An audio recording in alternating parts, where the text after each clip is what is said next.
Bom dia a todos, que alegria estar aqui de volta. A gente aparece, é fantasma.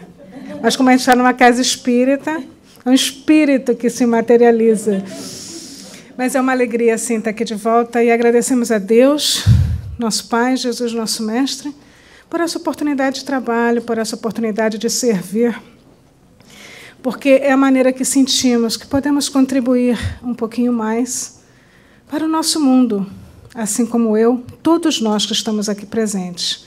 Nós estávamos há pouco falando no estudo O Céu ou o Inferno, e nós lemos um trecho de Leon Denis, em que ele fala quando poder contribuir para consolar um único coração já terá valido a pena.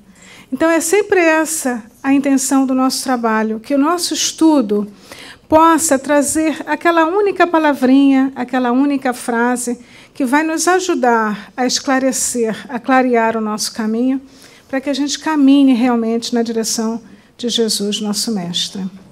E que feliz a escolha dessa figura, dessa estrada que começa esquisita, né? O caminho tortuoso, e, de repente, o caminho se torna uma linha reta em direção à luz. E é exatamente assim que nós somos, que nós passamos do acreditar a ter fé. Muitas vezes nós acreditamos, mas ainda leva um tempo maior para que a gente adquira a fé. O acreditar, as coisas não acontecem por acaso, não é? Então, no nosso estudo, nós perguntamos quem tinha medo da morte. Tarará, a maioria tinha. Todos espíritas. Mas a gente tem medo da morte, sim, muitas vezes. Com o tempo, a gente vai fortalecendo a nossa fé, a nossa confiança, e esse medo vai, pouco a pouco, desaparecendo. Mas se todos nós acreditamos que existe vida após a morte, que existe um mundo espiritual, vamos encontrar amigos, por que ainda temos medo? Nós acreditamos. Então, aí a gente começa a ver a grande diferença entre acreditar e ter fé. Mas tudo é um caminho progressivo. Nós vamos conquistando a fé. A fé não vem pronta, não. A fé, a gente encontra pessoas com fé assim, vigorosa.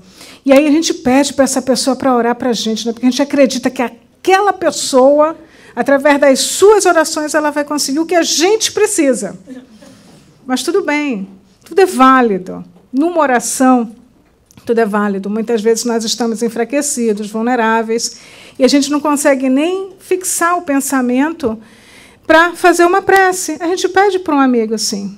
Mas aquela fé vigorosa que o amigo possui, nós também podemos possuir. Nós vamos construindo pouco a pouco. E se faz extremamente necessário esse trabalho de construção da fé nesse momento. Nunca nós vimos tantos jovens sofrer tanto com a ansiedade, com a angústia. O número de suicídios é muito grande. A incerteza é muito grande. E voltamos, o medo é muito grande. O medo de tudo, numa sociedade em que a gente não sabe o que pode acontecer. Se a gente está no nosso país, a gente tem medo da violência, a gente tem medo do vizinho, da pessoa que passa na nossa frente. Se a gente está aqui, a gente tem medo do que vai acontecer com a economia, o que vai acontecer com o nosso trabalho. E essas coisas vão minando a nossa mente e o nosso coração.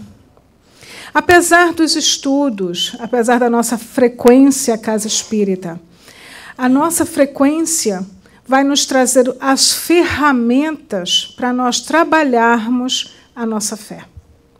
É imprescindível que a gente participe dos estudos, a gente escuta tantos exemplos, além do que a espiritualidade nos traz. Nos estudos, nós temos a oportunidade de ouvir relatos das pessoas que vivenciaram alguma situação, que aprenderam alguma coisa com o estudo, e isso vai acrescentando a nossa caixinha de ferramentas para a gente trabalhar a nossa fé. Isto também é comum. Eu tenho fé que um dia eu não vou ter problema nenhum com o PowerPoint. Para quem chegou agora, vai achar que a gente já terminou a palestra, vai embora, já vamos passar a bibliografia, terminou. Nós colocamos a bibliografia no início, porque quando chega no final já está todo mundo assim, o meio pensamento aqui dentro, a outra metade lá fora, né?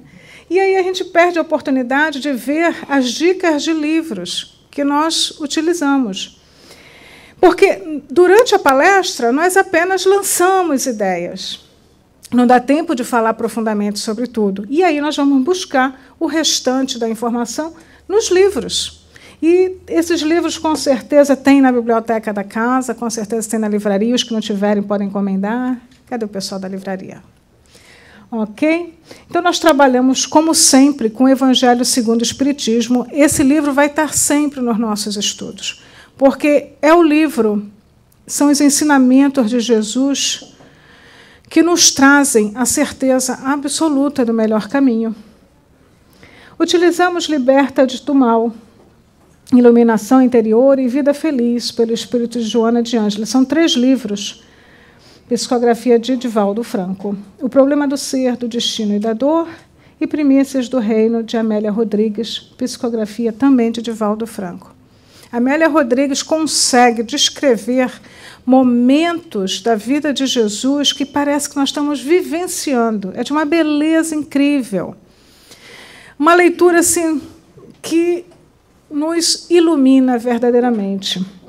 Então, agora que nós já sabemos onde nós vamos buscar as informações, depois que nós sairmos hoje à tarde, quando a gente estiver de casa, de pernas para o ar, o que nós vamos ler? Então, vamos começar por acreditar. O que era acreditar? É crer em alguma coisa, crer como algo verdadeiro. É confiar, é ter aquela coisa, eu acredito que isso vai acontecer. Eu acredito que um dia eu não vou ter nenhum problema com PowerPoint. Acreditar em alguém. Abonar, dar credibilidade. Então, eu conheço a casa, então, se alguém me pergunta pela casa, eu indico, porque, como eu conheço, eu passo a abonar o trabalho que é feito. É ganhar a confiança ou a estima de o bom caráter. Acreditou-se diante da família. Então, isso é acreditar. Alguma coisa que nós conhecemos e nós somos levados a crer como verdadeiro. Algumas coisas, depois de um certo tempo que nós acreditamos, e depois que nós conhecemos mais profundamente, nós vamos ter certeza que é verdadeiro. Outras coisas, nós vamos descobrir que, apesar de nós acreditarmos, aquilo não era tão verdadeiro. E é mais ou menos assim que o marketing utiliza essa ferramenta para nos fazer comprar as coisas. Na década de 50, o cigarro era o que existia de mais chique. Não fazia mal à saúde e era super elegante. Hoje nós descobrimos que mata mesmo. Então, assim vão acontecendo as coisas. Então, nós acreditávamos, as pesquisas vieram e chegou-se à conclusão que faz mal.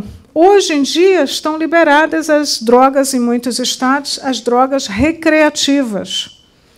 Então, é muito delicado isso. Antes de acreditarmos, nós precisamos pesquisar para ver se o que nos é vendido como verdade é saudável, é positivo e vai contribuir para o nosso bem físico e moral. Porque nem tudo que é vendido na TV é verdadeiro. Mas a obrigação de buscar essa verdade é nossa. Quando a gente vem aqui em cima falar, a gente traz o resultado de um estudo.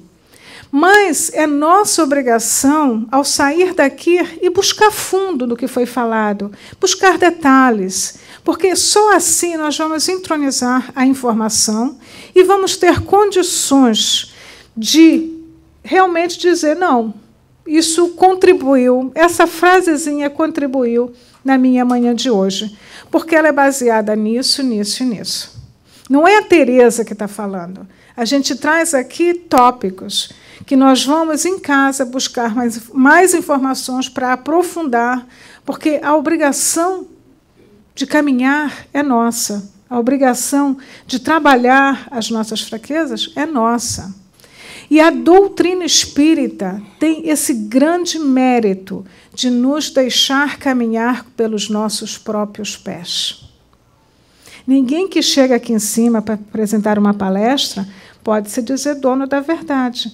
Nós juntamos material da doutrina espírita e apresentamos. E, a partir daí, cada um vai fazer a sua pesquisa, a sua busca, e aquilo que vai lhe trazer maior consolo, maior esclarecimento.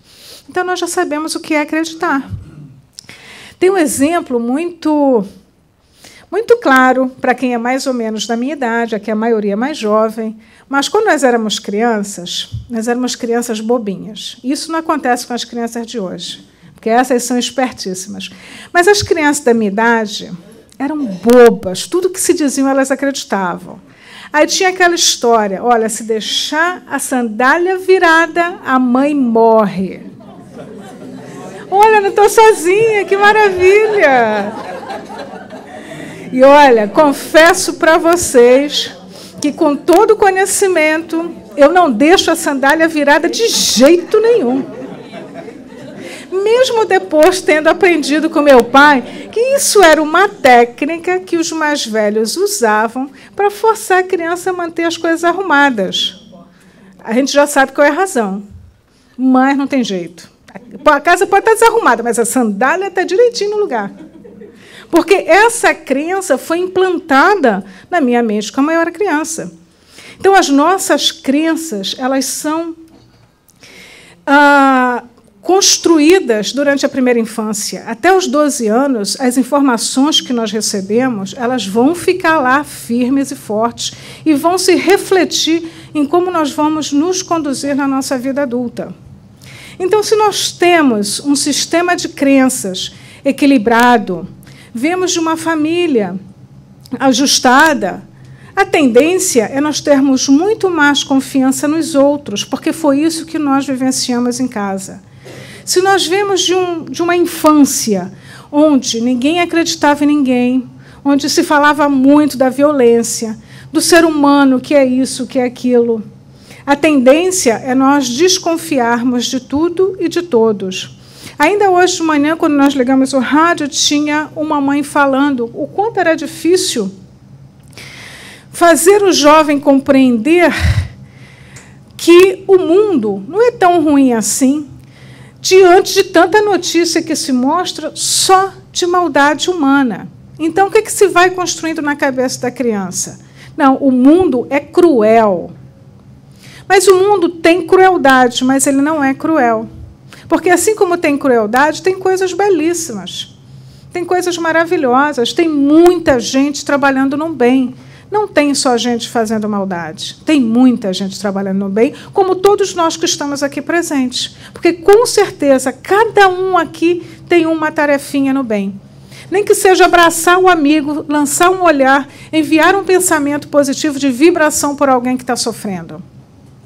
Então, a partir desse exemplo tão simples, a gente sabe que o mundo não é cruel, como é noticiado. As coisas ruins vão acontecendo porque nós estamos realmente num período de depuração. Mas a tendência é, pouco a pouco, o ruim sendo substituído pelo bom. Então, é preciso que nós estejamos atentos ao sistema de crença que nós acompanhamos. Então, vamos ver o que significa sistema de crença. O sistema de crença reúne valores compartilhados por uma determinada cultura que definem sistematicamente um modo de perceber o mundo social, cultural, físico e psicológico. Nossa compreensão de valores de uma cultura e nossa aceitação ou rejeição destes valores são frequentemente baseados em nosso próprio sistema cultural. Então, nós temos o nosso próprio sistema cultural que nós construímos no nosso seio familiar, que entra em conjunto com o sistema de crenças da sociedade em que nós vivemos. E, para complicar mais um pouquinho, nós trouxemos as nossas crenças de outras vidas. Então, é preciso que nós estejamos atentos àquilo que nós acreditamos e buscar adaptar ou transformar aquilo que já está equivocado. Por exemplo, tem a história de um senhor que, durante a infância, ele era o aluno ideal. As professoras adoravam ele. Sabe por quê? Ele era quietinho, ele não falava nada, ele não perguntava nada, um anjo de criança. Aí foi se descobrir, e na vida adulta ele continuou assim. No trabalho, era o melhor funcionário. O que diziam para ele, ele aceitava. Ele não perguntava nada, não questionava nada, não insistia com nada. Sabe aquela pessoa que entra, sai, ninguém nem percebe que está presente? E aí foi se pesquisar por que ele era assim. Porque está certo, a gente não vai sair por aí polemizando as coisas. Mas a gente tem que ter algum questionamento diante da vida, a gente tem que ter curiosidade pela vida. E ele, nada. E aí foi se pesquisar e descobriu-se que, durante a sua infância, ele adorava o pai. Ele adorava ficar com o pai. Mas o pai trabalhava muito. Então, a única chance que ele tinha de estar com o pai era ir no escritório do pai. Mas, para ele ficar no escritório e desfrutar da presença do pai, era preciso que ele ficasse quietinho. Então, ele ficava sentadinho lá no escritório, brincando e olhando para o pai, brincando e olhando para o pai. Ele amava aquilo. E a única maneira de ele ter esse tempo era ficar quietinho. Então, o que ele acreditou? Que a única maneira dele ser aceito pelos outros era ficar quietinho. Então, ele cresceu com essa crença de que a única maneira que ele tinha de ser feliz, de ser amado, era ficar quietinho. Então, cresceu uma figura emocionalmente apagada, que, na verdade, tinha milhões de coisas dentro do coração, dentro da mente, para perguntar, mas ficou extremamente limitado. Então, essas são as crenças que nos limitam. Mas nós precisamos cultivar as crenças que nos fortalecem. Mas, para isso, nós precisamos ter confiança. E como a gente cultiva essa confiança? É preciso ter coragem de arriscar e é preciso ter coragem de mudar. Porque se nós não queremos ser esse homem passivo lá, que a única maneira de ser, acredita que a única maneira de ser aceito é não se mostrar, não ser quem ele verdadeiramente é preciso mudar. E Jesus nos diz, não se põe vinho novo em odres velhos. Não julgueis que vim trazer paz à terra. Não vim trazer-lhe a paz, mas a espada. Porque vim separar o homem contra o seu pai, e a filha contra a sua mãe, e a nora contra a sua sogra. E os inimigos do homem serão mesmos domésticos. Duas posições aí, duas coisas que a primeira é a mais clara, eu acredito. Se nós queremos que o homem novo surja, é preciso deixar que o velho parta. É como se a gente estivesse lavando uma garrafa de água, em que a gente não tem nada para meter para lavar a garrafa, a gente deixa a água correr e, naturalmente, conforme a água nova vai entrando, a velha vai saindo, e em pouco tempo só tem água limpa dentro da garrafa. Então, é preciso deixar que essas crenças antigas limitantes saiam e sejam substituídas por crenças fortalecedoras. E aí Jesus diz, não julgueis que vim trazer paz à terra. Conhecendo Jesus como nós já conhecemos, que é o emissário do amor e da paz, não dá para entender isso como guerra absoluta dentro de casa, de forma alguma. Será que ele não está nos dizendo que é preciso lutar contra essas velhas crenças que nos limitam, que são equivocadas, e trazer o novo, trazer as novas conquistas, a confiança no amor, que foi isso que ele veio trazer, foi a lição do amor. E o amor, por mais que para muitos pareça uma coisa utópica, é o que transforma verdadeiramente. Porque com amor na nossa fala, a gente consegue convencer o bem. Com amor nos nossos pensamentos, a gente muda toda a atmosfera em nossa volta, facilitando consideravelmente o ambiente em que a gente vive, trazendo harmonia. Então, isso não é abstrato, isso é concreto. É o amor modificando a vibração em nossa volta e facilitando e criando um ambiente favorável para todos nós. Então, é essa luta. Nós podemos interpretar isso como essa luta contra aqueles velhos conceitos que já devem ser substituídos por coisas mais equilibradas. Aquelas famílias disfuncionais que possam trocar. Ninguém aqui é perfeito, não existe família perfeita, até porque todos nós somos imperfeitos e nós estamos aonde precisamos estar para crescer. Mas para crescermos juntos. Então, se um já sabe mais do que o outro, já tem condições de levar uma mensagem melhor, por que não sentar juntos e debater isso que é melhor? Por que aquilo que eu aprendi quando eu era criança tem que permanecer até hoje, quando eu já tenho mais de 50 anos? Tem uma história engraçada de uma família, de uma moça, que ela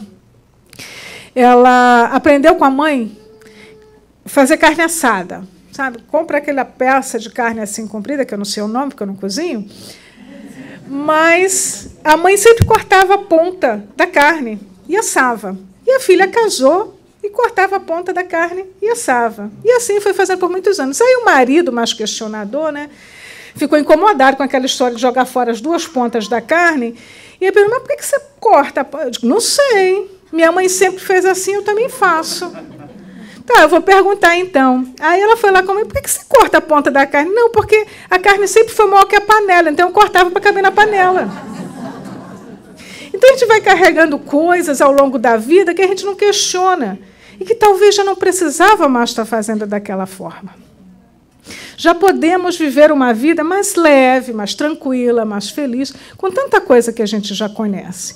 E aí a gente começa a caminhar na direção da confiança. Porque já que a gente tem um relacionamento mais próximo com os nossos familiares, já que a gente pode trazer novas ideias e discutir essas novas ideias e aplicar aquilo que é melhor para nós, a gente tem uma relação mais próxima. Se a gente tem uma relação mais próxima, a nossa confiança aumenta.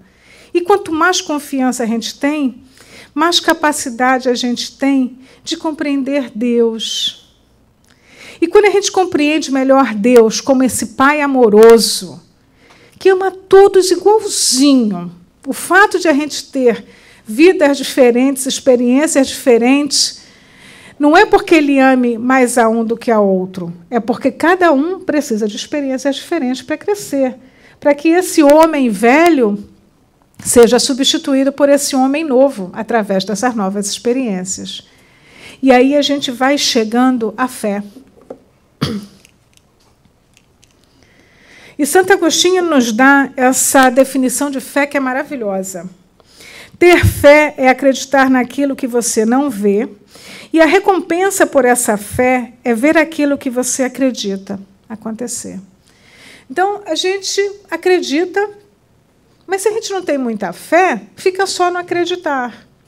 Vamos pensar em nós mesmos. Todos nós temos potenciais incríveis. Mas se nós nos limitarmos naquelas crenças que nós aprendemos, que muitas vezes dizia assim: não, isso não é para você, não, essa profissão não é para você, não, essa profissão é para o fulano, para você é essa. Mas você sempre quis fazer isso. Por que essa profissão tem que ser para o outro e não para você?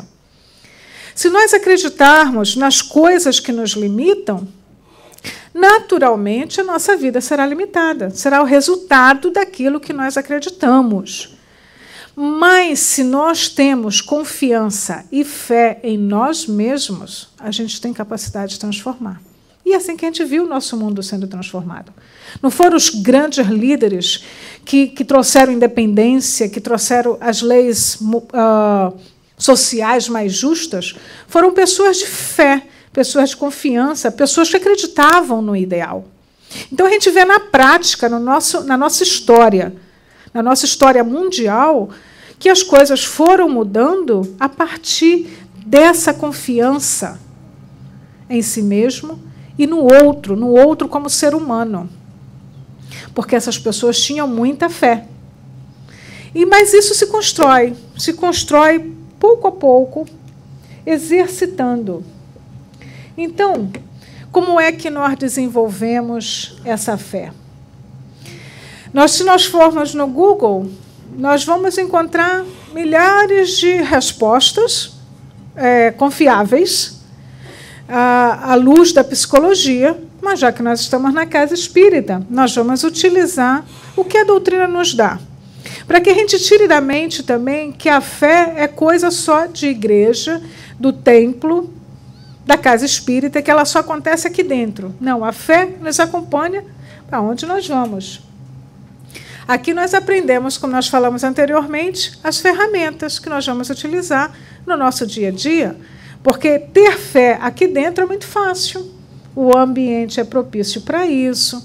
A espiritualidade já preparou a casa para nos receber, para nos tornar mais receptivos ao que nós vamos escutar, para abrir a nossa mente mesmo, para que a gente possa ver coisas que, de repente, no burburinho lá de fora, a gente não percebe.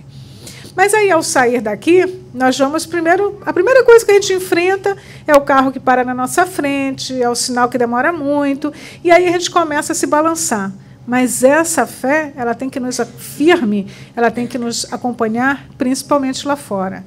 Porque nós não podemos fugir do mundo. Como dizia o Paulo, nós precisamos viver no mundo sem ser do mundo. Ou seja, a gente vive lá fora, mas com aquela crença que a gente tem aqui dentro. A gente não vai se deixar levar pelas ilusões lá de fora. A gente vive lá fora carregando essa mesma fé que a gente possui aqui dentro. Então, de acordo com a doutrina espírita, nós podemos, sim, modificar, porque aquele sistema de crença que nós construímos na nossa primeira infância, até os 12 anos de idade, ela pode ser modificada, sim. Esse é o grande trabalho dos psicólogos. Fazer com que a gente reverta aquilo que está equivocado em nossa mente. E a doutrina espírita nos ajuda, com toda a literatura que ela possui, a fazer isso também. Porque é importante nós utilizarmos tudo que está disponível para nos fazer feliz. Não é? Nós vamos fazer exercícios, nós vamos ter uma boa alimentação para que não interrompa o fluxo de energia, a gente possa pensar melhor. Nós vamos buscar psicólogo, médico, o que for necessário para nos fazer felizes. E não vamos jamais esquecer de buscar o nosso lado espiritual. Então, como desenvolver isso? Confiar em si mesmo. Não há alma que não possa renascer, fazendo brotar novas florescências. Basta-vos querer para sentirdes o despertar em vós de forças desconhecidas. Crede em vós, em vosso rejuvenescimento, em novas vidas. Crede em vossos destinos imortais. Crede em Deus, sol dos sóis, foco imenso do qual brilha em vós uma centelha que se lhe pode converter em chama ardente e generosa. Leon Denis. Esse texto está no livro O Problema do Ser, do Destino e da Dor. É um livro maravilhoso que nos abre a mente e o coração numa linguagem lindíssima. E é preciso crer em nós. Como nós vamos crer no outro se nós não cremos em nós mesmos? Normalmente, o nosso sistema de crença em relação ao mundo é baseado naquilo que nós acreditamos. Então, se nós não acreditamos em nós mesmos, dificilmente nós vamos acreditar no outro. É preciso conquistar essa confiança em nós mesmos. Nós somos filhos de Deus, criados com todo amor, com todo potencial para ser feliz e para produzir o bem. Ponto. O resto foi resultado de vivências com situações equivocadas, com dificuldades naturais do crescimento, do desenvolvimento. Mas a base é essa. Nós somos esse ser essencialmente bom. Então, nós precisamos confiar nisso. E aí, continuando nessa construção da fé, nós precisamos substituir a dúvida pela certeza. Dirigi incessantemente vosso pensamento para esta verdade. Podeis vir a ser o que quiserdes, e sabei querer ser cada vez maiores e melhores. Tal é a noção do progresso eterno e o meio de realizá-lo. Tal é o segredo da força mental, da qual emanam todas as forças magnéticas e físicas. Quando tiverdes conquistado esse domínio sobre vós mesmos, não mais tereis que temer os retardamentos, nem as quedas, nem as doenças, nem a morte. Tereis feito de vosso eu inferior e frágil uma alta e poderosa individualidade. Nossa, que é receita. Quando ele fala aqui, cada vez maiores e melhores, não é no sentido de nós nos acharmos melhores do que os outros, mas é realmente utilizar toda a potencialidade que nós temos a nosso favor, não nos sabotarmos. Porque aquele sistema de crença limitante, ele pode nos levar à autossabotagem. Sim. Eu acredito, olha, se eu acreditar que eu não sou capaz de conquistar o trabalho dos meus sonhos, na hora da entrevista vai dar tudo errado e eu não vou passar no teste. Mas, se eu tiver certeza absoluta de que eu sou capaz, aquele cargo foi feito para mim, eu tenho todos as aptidões exigidas pelo cargo, pode ter certeza que essa entrevista vai ser maravilhosa. E o cargo pode ser meu. E, se não for, é porque tem um melhor ainda por vir. Porque naquele, de repente, tinha uma pessoa que chegou na nossa frente, e era a vez dela, mas tem algo melhor no porvir. Porque eu tenho potencial para isso. Essa confiança é que nós passamos para o outro. Fica parecendo coisa abstrata, mas não é. É a nossa energia que passa. Todo mundo já vivenciou isso, não? Daquele dia que a gente sai bem, acorda bem, feliz da vida. Por onde a gente passa, parece que dá tudo certo. Mas, em compensação, no dia que a gente acorda do avesso, é um desastre. Isso é energia. Isso é o exemplo puro da energia. Isso é o exemplo puro de que, se a gente tem essa confiança no bem, no bom e no belo, as coisas acontecem para o bem, para o bom e para o belo. E aí nós temos mais uma etapa: cultivar a esperança. Não é a fé que faculta a esperança na realização das promessas do Senhor? Se não tiverdes fé, que esperareis? Isso está lá no Evangelho segundo o Espiritismo. A fé remove montanhas. A esperança é a certeza do que vai acontecer. É a certeza que existe um tempo para as coisas, tipo uma fruta. A fruta saborosa é aquela que toma tempo de amadurecer. Não é aquela que a gente puxa verde, verde, verde da árvore e põe lá em qualquer lugar para ela amadurecer, não. Aquela que amadurece naturalmente é a mais saborosa. Então, mas para que isso aconteça, é preciso dar o tempo necessário para o amadurecimento da fruta. Assim é a esperança. A esperança é esse tempo para que as coisas aconteçam da melhor maneira. É a paciência de esperar chegar o tempo correto da realização das coisas. Quando a gente tem essa esperança, aquela ansiedade que a gente estava falando, aquela angústia que a gente estava falando que os jovens estão sofrendo demais hoje em dia, muitas vezes é por falta dessa esperança, por falta dessa paciência de esperar o tempo chegar, que o tempo não é nosso, o tempo é de Deus. Não que a gente fique inativo, passivo, não, a gente continua agindo, mas com a paciência e com a certeza de que as coisas vão chegar no devido tempo. Como nós também estávamos falando no estudo anterior, a lição não chega para a gente enquanto a gente não está pronto para ela. Porque, se nós não estivermos prontos para a lição, ela passa direto. Não faz nenhum efeito em nós. Quando nós estamos prontos para a lição, ela para e a gente descobre. É aquela frasezinha que a gente falou no início. Chegou na hora certa. Então, é ter a esperança sempre, é cultivar essa esperança.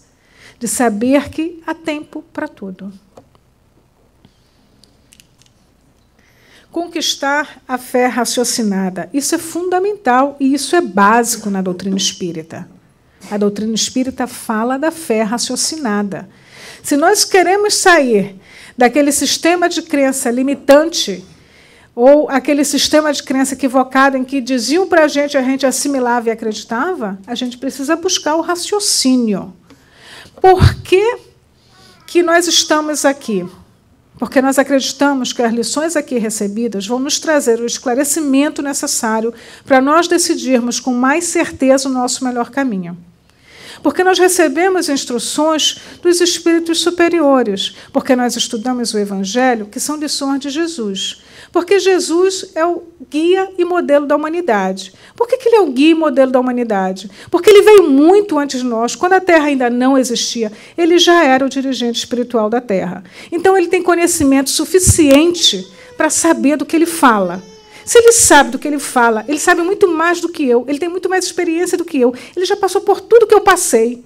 Ele tem capacidade de falar com conhecimento de causa. Entre todos aqui presentes, quem tem mais conhecimento de causa?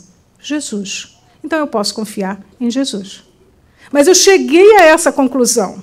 Não foi alguém que me disse, olha, Jesus, está certo que os espíritos disseram lá no livro dos Espíritos. Mas, além deles dizerem isso, eles mostraram por que Jesus era especial.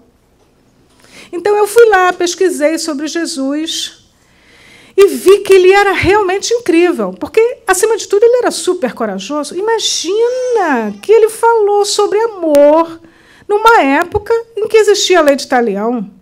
Nossa, ele sabia do que ele estava falando.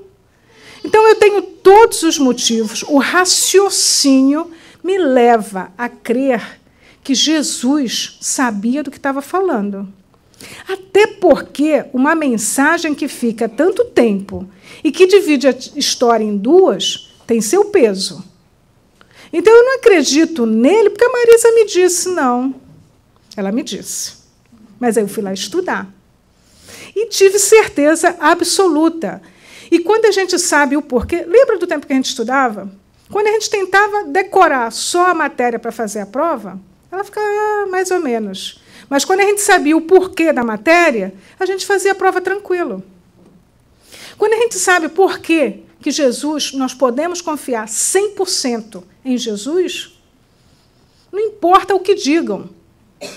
Não importa que chegue aqui uma pessoa com todos os predicados possíveis e fale diferente de Jesus, nós não vamos acreditar.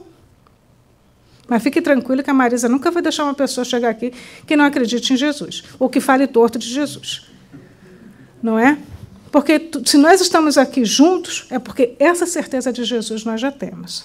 Aqui está apenas o exemplo de como funciona a fé raciocinada, para que a gente tenha capacidade de caminhar com os próprios pés. Essa é a obrigação nossa, pessoal e intransferível. Então, nós já conquistamos a fé raciocinada.